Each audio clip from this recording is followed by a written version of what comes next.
signal again.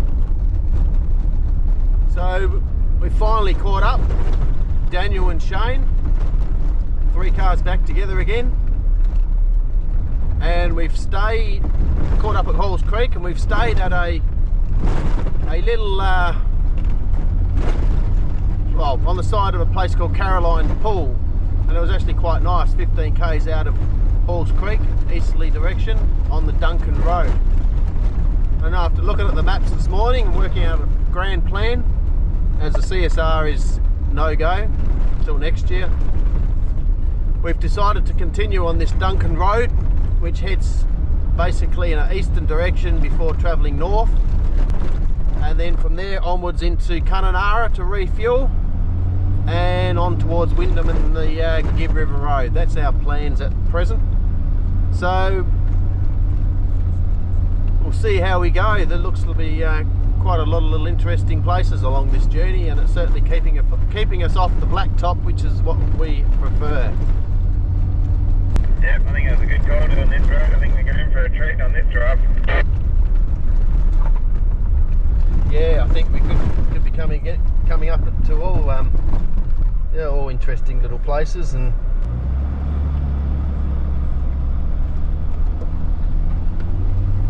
Probably heated up a bit now too. Yeah, exactly. So we're just going down Duncan Road, and we've come across this old relics everywhere. It's called the Lodge of the Old Town. All these old cars, bodies. Oh, that grill shell looks like it'll fit my car, the first one. Royal Flying Doctor Service. There's the old cemetery in there.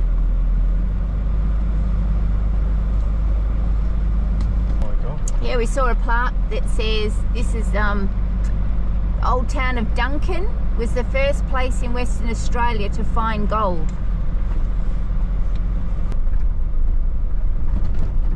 There's a memorial there on our left. That was the old hospital site. Not sure what this is here. It's an old building of some sort, but they've put a structure over the top and fencing, so you can't go in there. I can't. so this building that's now been protected by this wire fence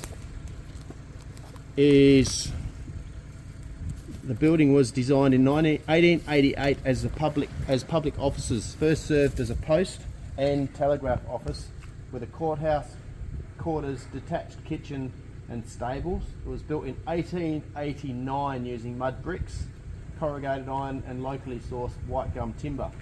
It served the district's needs until the new town was established in the early 1950s. Oh, we're just reading here. I'll let you do it, Joe. Read it out, your class. So, by the information given right here,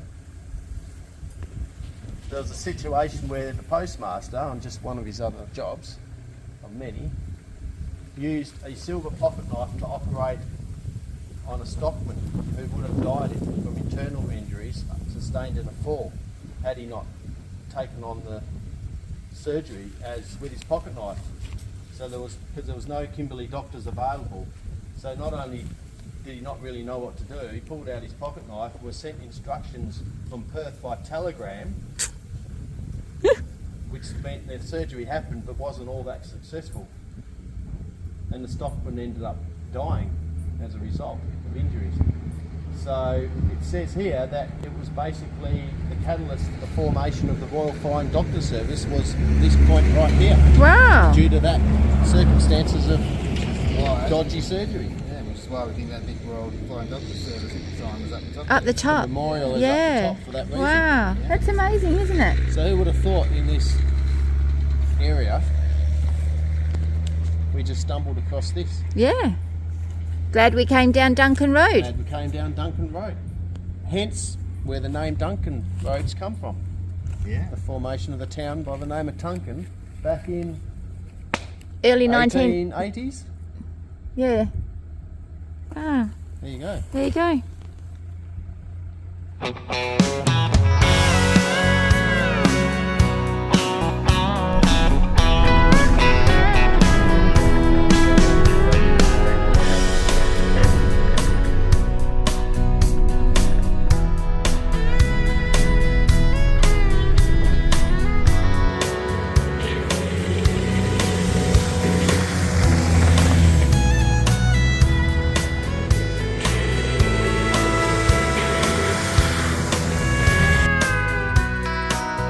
So travelling along the Duncan Road out of Halls Creek, and found this little place called Palm Springs, and short little stroll through this these reeds take us to this little oasis.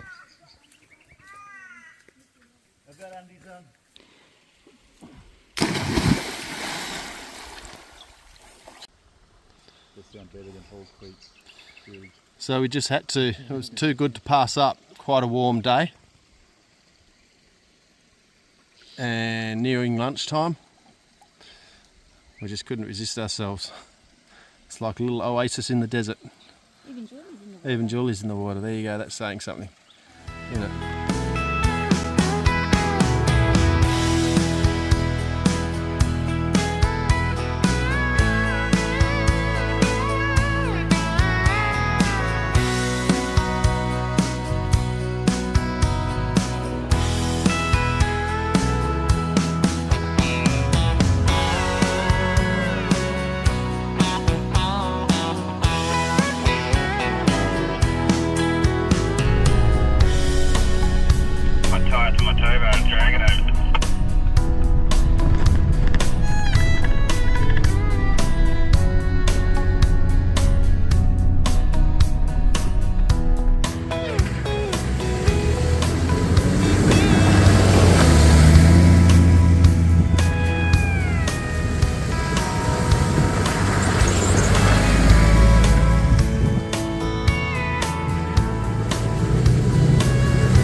So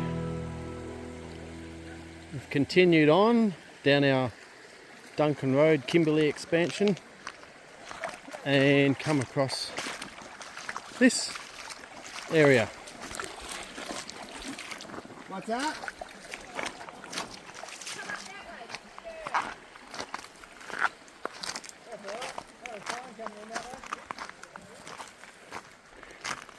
Another little gem out here. This is surprisingly, it's not more well known. Duncan Road's providing a lot of lovely places along the way, and we're only just touching the tip of the iceberg. You know, look at this. You know, it's just somewhere we'd like to pull up camp, actually. Just magical.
Probably 10 river crossings. Yeah.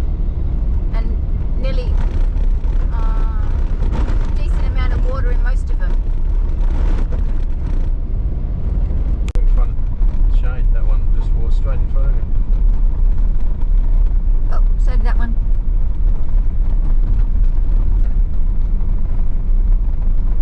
Oh, looking at you, Julie. Yeah, I know they are, aren't they?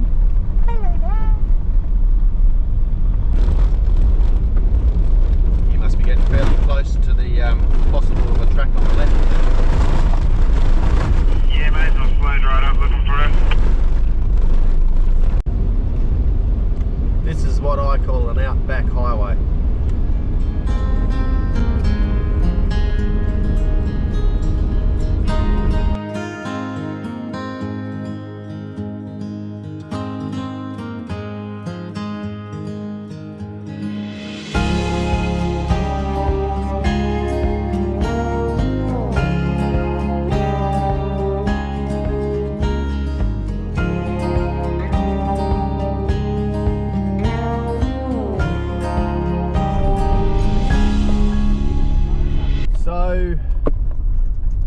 We've just driven in and located the old Ord River homestead. See it there in the distance. Located not far in a west direction off the Duncan Road, and we're going to see if we can find some history about this old building. I'm sure it has plenty of tales to tell.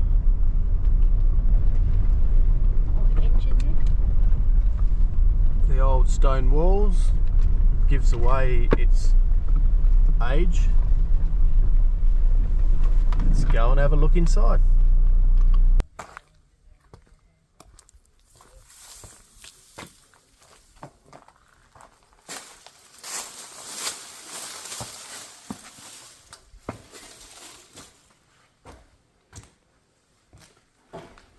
Geez, the internal walls are holding up well,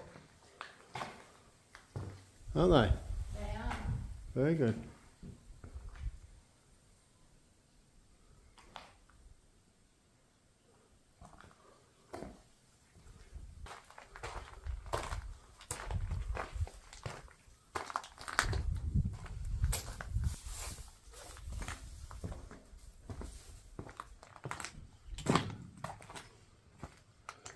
Tree going out through the window.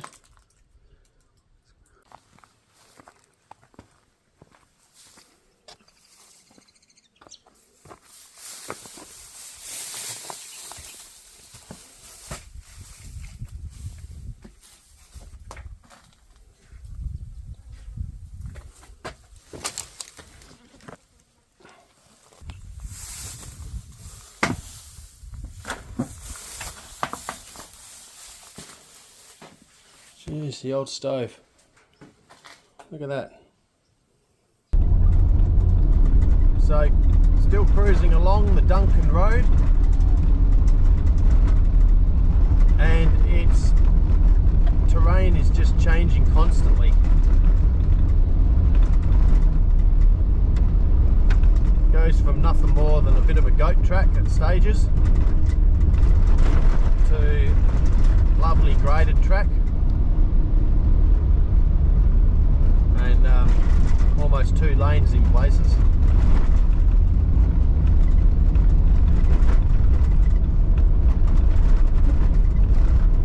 Certainly beats going on the blacktop.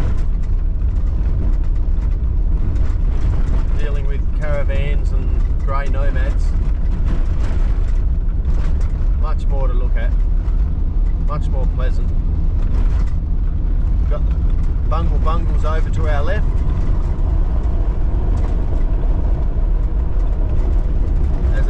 We make our way along the border of Northern Territory towards Lake Argyle.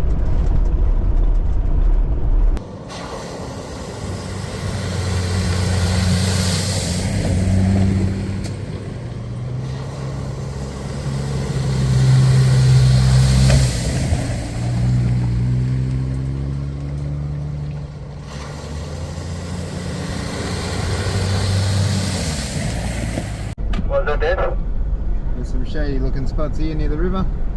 Yep, no worries, sounds good to me. Well, I've got a feeling that this sand is like bull dust, so we might want to find somewhere a little bit more rocky at the bottom. Yeah, it looks dirty and dusty, doesn't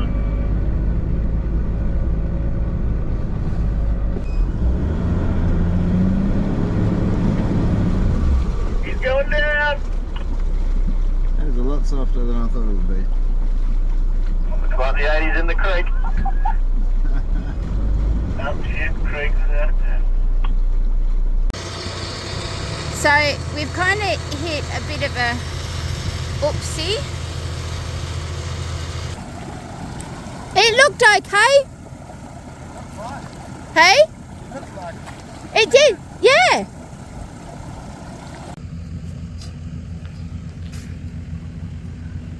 So Daniel's just dug some dirt out. Don't listen to Julie again. I told you I knew nothing about 4-wheel driving. The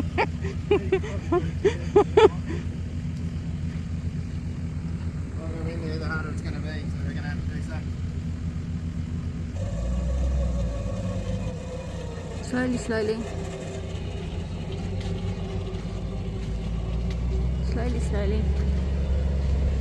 Popping out now. Oh, no, front end's digging in.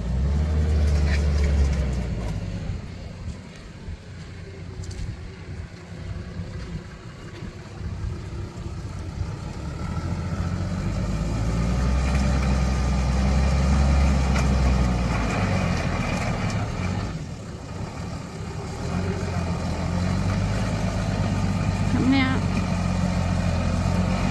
This is why I don't like 4-wheel driving. It scares the shit out of me.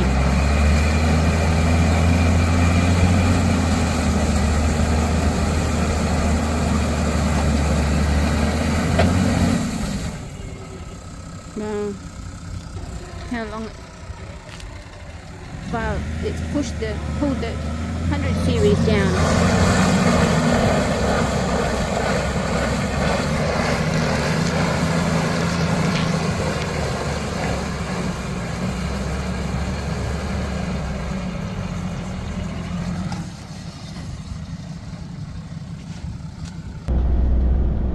This instalment will definitely be called Julie Goes Rogue in the NT.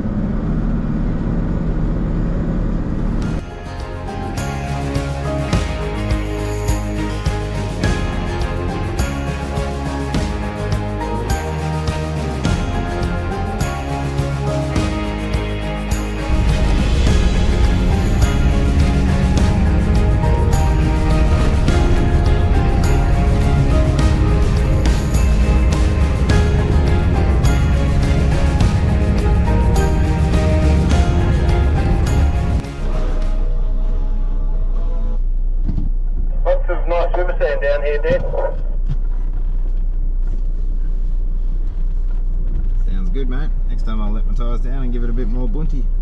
Yeah, no, I think I just at the bottom where I got down here, it's beautiful, mate. You can see there's already someone's at a campfire and everything.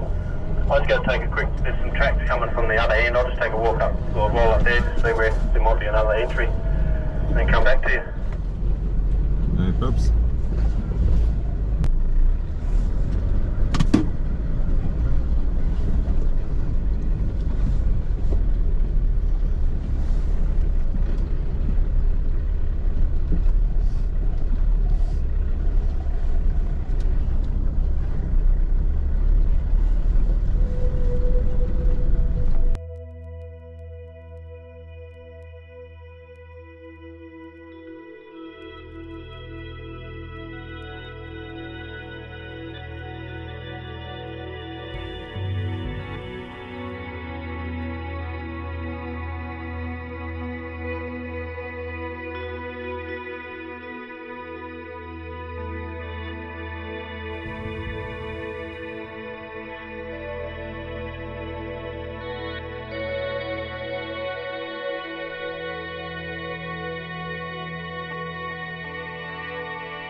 Travelling nearly 500 kilometres, crisscrossing the Northern Territory and West Australian border in the harsh Australian outback, visiting some magnificent waterholes and gorges, crossing hundreds of creeks and rivers, discovering some spectacular campsites, stumbling on some significant places in history, some unbelievable landscapes, and throwing a vehicle recovery for good measure, we come to the end of our Duncan Road trek in the Northern Territory. It's been epic, crocodiles, plenty of bird life, and never-ending cattle keeping us company for the 3-night, 4-day adventure.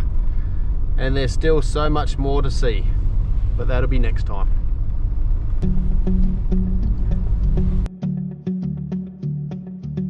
That sunrise sits on that horizon.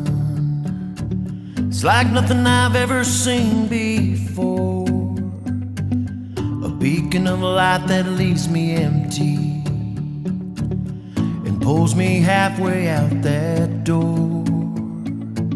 I saddle up my horse before you wake up, so my memories won't hear you cry. Maybe the wind will lead me back to you, but don't hold your breath this time.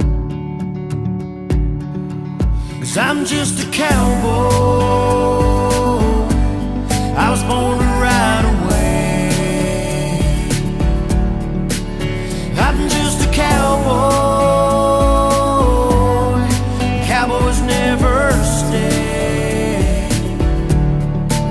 So don't try to follow or chase me, 'cause you'll never catch me. Just watch me